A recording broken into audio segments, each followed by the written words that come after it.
सागर किनारे दिल ये पुकारे। হাই, কেমন আছো সবাই? তো এটা 25 জানুয়ারি, সকালবেলায় ঘুম থেকে উঠে ফ্রেশ হচ্ছিলাম। এখন বেজে গেছে প্রায় 6:45। বেরোচ্ছি আমরা সবাই মিলে, আমরা একটু ঘুরতে যাচ্ছি। তো ফার্স্টে দেখে বুঝতেই পেরেছো সমুদ্রে যাচ্ছি। হ্যাঁ, আমরা মন্দারমণি যাচ্ছি সবাই মিলে। আসলে 2 দিন স্যাটারডে সানডের জন্য, এর থেকে দূরে তো যাওয়া যাবে না, কারণ একটু দূরে হয়ে গেলে সেটা স্যাটারডে গিয়ে সানডে ফিরে আসাটা খুব টাফ হয়ে যাবে। তার জন্য আমরা সবাই মিলে মন্দারমণি যাচ্ছি। ট্যাক্সিতে উঠে পড়লাম সবাই মিলে, উঠে যাচ্ছি আমরা স্প্ল্যানেটে। স্প্ল্যানেট থেকে আমাদের বাস আছে, আমরা বুক করেছি গ্রিন লাইন্সের বাস। এটা হচ্ছে বাসের টাইম হচ্ছে 7:30 থেকে। তো স্প্ল্যানেটে চলে এসেছি। দেখো, এই গ্রিন লাইটের এই বাসটা হচ্ছে আমাদের। তো এই বাসের টাইম ছিল 7:30। বাসটা স্প্ল্যানেট থেকে ছেড়েছে প্রায় ওই 7:35 নাগাদ। তো বাসে বসে পড়েছি আমরা।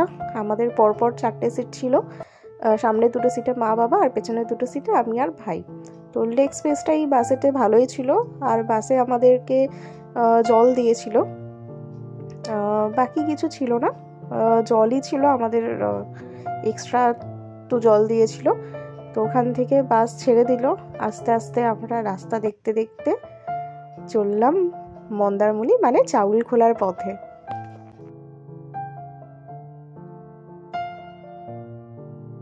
বাসে প্রায় ঘুমোতে ঘুমোতে এসে আমরা চাউলখোলাতে নেমে একটা টোটো বুক করে নিলাম। তো আমাদের বাসের টিকিট লেগেছিল 650 করে, আর টোটো এখান থেকে হচ্ছে মন্দারমণি যাওয়ার জন্য নিল 150 টাকা 4 জনের। তো আমরা টোটো করে চললাম এখন আমাদের হোটেলের দিকে।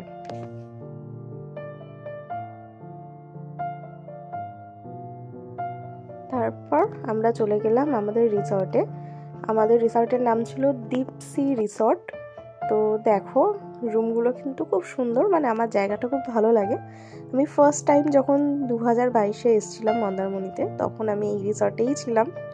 তো তারপর ব্যাগপত্র রেখে আমরা চলে গেলাম ফার্স্টেই, মানে আমি আর ভাই গেছিলাম সমুদ্র দেখতে।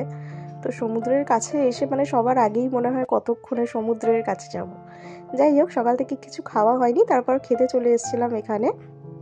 একটা ডিম পাউরুটি নিয়েছিল 30 টাকা করে, আর 10 টাকা করে চা। তারপর আমরা চলে এলাম আবার রিসর্টে। এসে ফ্রেশ হয়ে স্নান করে একটু বসে পড়লাম এদিক ওদিক ভিডিও করতে। এই জায়গাটায় ভাই একটু ভিডিও করছিল। তারপর আবার আমরা চলে গেলাম সমুদ্রে। তো সমুদ্রে গিয়ে চারিপাশটা দেখে মানে মন আর ভরে না। যতই দেখি ততই মনে হয় যে এখানেই বসে থাকি। কুকুরটাকে দেখে মনে পড়লো আমাদের রিসর্টে 1-2টো কুকুর ছিল, যারা প্রচুর মানে খুব দুষ্টু কুকুরগুলো, মানে দুষ্টুমি করছিল, কাছে চলে আসছিল। আর আমি কুকুর অপছন্দ করি না, কিন্তু খুব ভয় লাগে আমার, তো সেটা ভয় লাগছিল। তারপর এই আমরা ছোটোখাটো একটু অল্প স্বল্প ভিডিও করছিলাম, করে আবার হোটেলে গিয়ে ফ্রেশ হয়ে মানে ড্রেস চেঞ্জ করে আবার বেরিয়ে পড়লাম। তো আমরা বেরোলাম ফার্স্টে একটু গেলাম খেতে, কারণ লাঞ্চ হয়নি আমাদের। আমরা এসে জাস্ট ওই ডিম পাউরুটি খেয়েছিলাম। তারপর লাঞ্চ করতে চলে গেলাম ওই সেম জায়গাতেই। ওখানে মা বাবা সকালে আর কিছু খাইনি তেমন, ওরা জাস্ট ওই সবজি ভাত খেয়েছিল। 70 টাকা করেছিল সবজি ভাত, আর আমি আর ভাই খেয়েছিলাম ম্যাগির দামটা এক্স্যাক্ট ভুলে গেছি। তারপর ওখান থেকে আমরা একটা টোটো বুক করেছিলাম। এই টোটোটা নিয়েছিল 500 টাকা। এটাতে আমরা গেছিলাম ফার্স্টে লাল কাঁকড়া বিচ। তো লাল কাঁকড়া বিচের এই জায়গাটায় আমাদের টোটো নামিয়ে দিয়েছিল, তারপর বাকিটা হেঁটে ঢুকতে হবে। তো আমরা আগের বার এই জাস্ট জুন মাসেতেই, জুন বা জুলাই ওরকম টাইমে গেছিলাম, আমি ভাই আর আমার বোন মানে পিসির মেয়ে, 3 জনে মিলে এই মন্দারমণিতেই। তো এই রিসর্টটাতেই ছিলাম। তো তখন আমরা কি করেছিলাম যে আগে আমরা লাল কাঁকড়া বিচের এখানে একটা রিসর্ট ভুল করে বুক করেছিলাম। তারপর সেটার বুকিংটা আর আমরা মানে যে অ্যামাউন্টটা দিয়ে বুক করেছিলাম সেটা তো অবশ্যই রিটার্ন পাইনি। তারপর আমরা আবার ওইখানে গিয়ে রুম বুক করেছিলাম। তো দেখো, লাল কাঁকড়া বিচের এখানে যাওয়ার সময় এই যে দুপাশে দেখলাম যে চাষ হচ্ছে, এগুলো টমেটো, কি সুন্দর লাগছিল, মানে চারিদিকে টমেটো, কত টমেটো, তারপর মূলো ছিল, তো ভালো লাগছিল বেশ। তো যেটা বলছিলাম, আগের বার গেছিলাম তো লাল কাঁকড়া বিচ আর দেখা হয়নি তার জন্য, কারণ আমরা জায়গাটা দেখে আসলে জায়গাটা প্রচণ্ড নিরিবিলি। এবার যারা প্রাইভেট কারে আসে তাদের জন্য ঠিক আছে, কিন্তু আমরা তো ধরো টোটো করে ঘুরবো, তো এখানে পাওয়াটা খুব মুশকিলের। তো আমরা ওখানে তারপর চলে গেছিলাম, আর সেই ব্লগটা আমার ফোনে সেই পড়েই গেছে, ভিডিওগুলো আপলোড আর হয়নি। তারপর চলে গেলাম বিচে। তো দেখো আমরা এসে থেকে একটাও লাল কাঁকড়া দেখতে পাইনি। আমি আগে যখন এসেছিলাম তখন দেখেছিলাম লাল কাঁকড়া, তো লাল কাঁকড়া আমি দেখেছি, তবে এবারে গিয়ে দেখতে পেলাম না। যাই হোক, ওখান থেকে আবার আমরা বেরিয়ে চলে এলাম।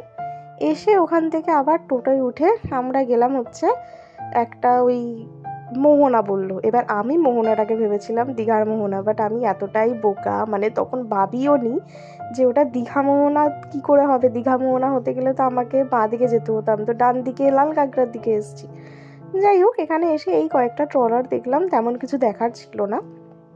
আর আমি তো কন্টিনিউ মানে সেদিনকে 2 দিন আমার অফিসেও এমন একটা প্রবলেম হয়ে গেছিলো যে আমি ল্যাপটপ নিয়ে আসিনি, কাজ করতে হবে। তো আমি অন্য একজনকে বোঝাচ্ছিলাম, সেই কোয়ারি পাঠিয়ে যাচ্ছি, এইটা চালাতে হবে ওইটা চালাতে হবে, মানে খুব খারাপ অবস্থা হয়ে গেছিলো সেদিনকে।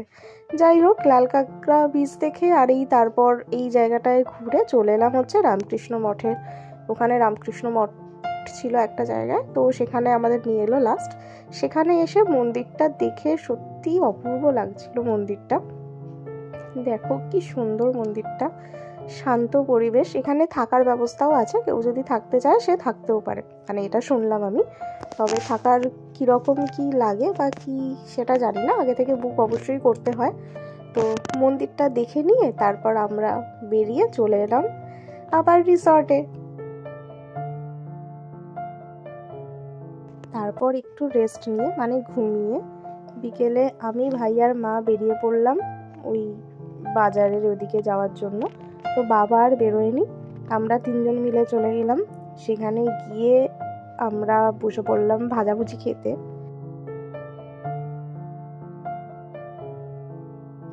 এই যে দেখো কত কি পাওয়া যাচ্ছে।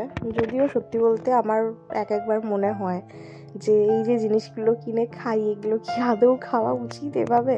কারণ এটা মানে জানি না ভালো কি খারাপ কীরকম ভাবে ভাজছে, তবে আমরা বাইরের খাবার এত খাই, এত ভাবার লাভ মানে উচিতও নয়। যাই হোক, নিয়েছিলাম আমুদে মাছ ভাজা, তারপর চিংড়ি মাছ ভাজা, আর সাথে হচ্ছে চিকেন পকোড়া। আর বাবার জন্য চিকেন পকোড়া নিয়ে মা চলে গেছিলো বাড়ি আগে, তারপর আমি আর ভাই এখানে বসেছিলাম। আসলে জায়গাটা এত সুন্দর, ছেড়ে যেতে মনই চাইছিল না। আর আমি যেখানেই যাই না কেন, আমি এমন নই যে আমি ঘুরতে গেছি আমি শুধু সেই জায়গাটাকে এনজয় করব, কারোর সাথে কথা বলবো না। অনেকেই এরকম হয়, এরকম আমার পরিচিত মানুষ আছে, বাট আমার দ্বারা এই কাজটা হবে না। আমি সেখানে গিয়েও বন্ধুদের সাথে কথা বলছিলাম। যাই হোক, বেশ কিছুক্ষণ ছিলাম ওখানে আমি আর ভাই। তারপর ওখান থেকে বেরিয়ে আমরা ওখান থেকে একটা জায়গা থেকে আইসক্রিম কিনলাম, অরুণ আইসক্রিম। ওখানে দেখলাম এই আইসক্রিমটা খুব পাওয়া যাচ্ছে, টেস্টটাও খুব ভালো ছিল। তারপর খেতে চলে এলাম হোটেলে। রাতে আর আমি কিছু খাইনি। তো এর সেকেন্ড পার্টটা মানে পরের দিন কি করলাম সেটা পরের ভিডিওয়ে আসবে। ভালো লাগলে ভিডিওটা লাইক করো।